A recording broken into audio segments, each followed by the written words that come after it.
Speaker साहब, मेरा कोई किसी से लड़ाई नहीं है। मैं पहले दिन से जब यहां आया हूं, तकरीर नहीं करने दी मुझे। जब मैं बात करता हूं शोर मचता है, गलत बातें करती है, मेरी किसी से कोई लड़ाई है?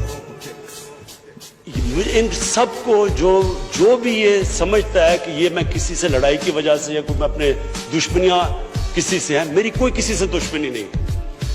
मैं आज आपके सामने कह रहा हूं कि अगर पाकिस्तान के अंदर, हमारे मुल्क में अगर सही माने में अकाउंटेबिलिटी प्रोसेस ना चला, हम किसी सूरत इतना पैसा नहीं इकट्ठा कर सकते अपने बच्चों को तालीम देने के लिए, सेहत उनके इलाज करने के लिए, अस्पताल ठीक करने के लिए। हम आगे बढ़ ही नहीं सकते। जब एलीट करप्शन पे लगी हुई है, तो आप कैसे समझते हैं वो मुल्क तरक्की करेगा? हम जब आप किसी के ऊपर केस होता है, वो कहते हैं जी पॉलिटिकल विक्टिमाइजेशन है। मुझे ये बताएं कि मेरे ऊपर पॉलिटिकल विक्टिमाइजेशन नहीं थी जब इन्होंने मेरे ऊपर कोई 2002 का फ्लैट डिक्लेयर हुआ, मुझे इन्होंने सुप्रीम कोर्ट में 6 केसेस कर दिए। मेरे इलेक्शन कमीशन के अंदर मुझे सुप्रीम कोर्ट में 2 केसेस किए। क्या मैंने कहा कि कभी मैंने कहा विक्टिमाइजेशन है?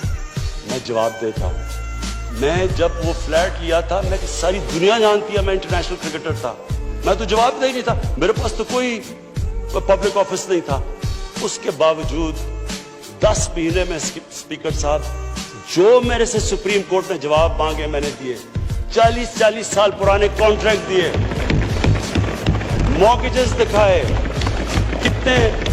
किधर से पैसा आया, मॉर्गेज में कितना गया, कब वो मॉर्गेज दिया, फ्लैट कब बिका, बीवी से जो पैसे लिए हुए थे यहां जमीन लेने के लिए। आपको पता है सुप्रीम कोर्ट ने मेरे से पूछा कि जनाब आप बताएं, साबित करें कि आपने बीवी को पैसे वापस किए थे। वो बीवी ने ईमेल दे रही है कि हाँ इसने पैसे वापस किए थे। उन्होंने कहा नहीं, सबूत दो। ये कभी हुआ ही नहीं है ऐसे कि वो बीवी कह रही है पैसे, वो कहते नहीं।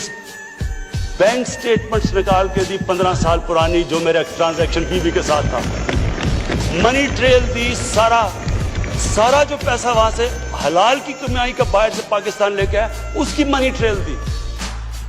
स्पीकर साहब, कोई मैंने कमाल नहीं किया। ये हर उस मुल्क में जिसमें जेन्युइन डेमोक्रेसी है, वहां एक लीडर को जवाब देना पड़ता है, क्योंकि वो अमानतदार होता है, वो पब्लिक के पैसे का अमानतदार होता है। ये कोई विक्टिमाइजेशन नहीं है। और ये जो नैब है, ये हमने तो नहीं नैब बनाई, एक आदमी हमने भर्ती नहीं करवाया, नैब तो पुरानी है, 90% केसेस भी पुराने हैं, लेकिन गालियां हर रोज मुझे पड़ती हैं कि जनाब देखें इमरान खान ने ये कर दिया, वो कर दिया। लेकिन स्पीकर साहब, मैं चाहता हूं कि हमारी पार्लियामेंट चले, मैं चाहता हूं कि डिबेट हो सही, क्योंकि डिबेट के बगैर आइडियाज तराशे नहीं जाते। डिबेट सबसे इंपॉर्टेंट चीज डेमोक्रेसी की अकाउंटेबिलिटी और मेरिट के बाद तीसरी चीज है, वो डिबेट होती है। यहां डिबेट नहीं हो सकती। जब बात करो वो शुरू हो जाता है कि जी वो नैब न्याजी नेक्सस या कभी कुछ शुरू हो जाता है। यानी इस तरह तो बोल देखे ना स्पीकर साहब, मैंने तो नहीं नैब बनाई। पॉइंट ये है कि क्या फंडामेंटल प्रिंसिपल ये है, क्या हमारे जो इक्तदार में लोग रहते हैं वो जवाब देना चाहते हैं अपनी वेल्थ का, या नहीं देना चाहते? और अगर वो नहीं देना चाहते तो बाकी क्यों देंगे? आप जो कल्चर होता है वो ऊपर से सेट होता है। वो कहते हैं the fish rots from the top. जब ऊपर से खराब होता है, सारा माशरा नीचे तक तबाह हो जाता है। करप्शन का स्पीकर साहब नंबर 1 प्रॉब्लम ये होता है कि मुल्क में जो पैसा ह्यूमन डेवलपमेंट में जाना होता है वो लोगों की जेबों में चला जाता है। नंबर 2 प्रॉब्लम ये होता है क्योंकि चोरी का पैसा होता है, वो मुल्क में नहीं आप रख सकते, वो आपको मुल्क से बाहर भेजना पड़ता है। तो मैं सिर्फ ये कंक्लूड करता हूँ स्पीकर साहब, मैं अपनी ऑपोजिशन से बड़े रिस्पेक्ट से कहना चाहता हूँ, मेरी कोई किसी से दुश्मनी नहीं है, ना मैं कुछ बदला लेना चाहता हूँ।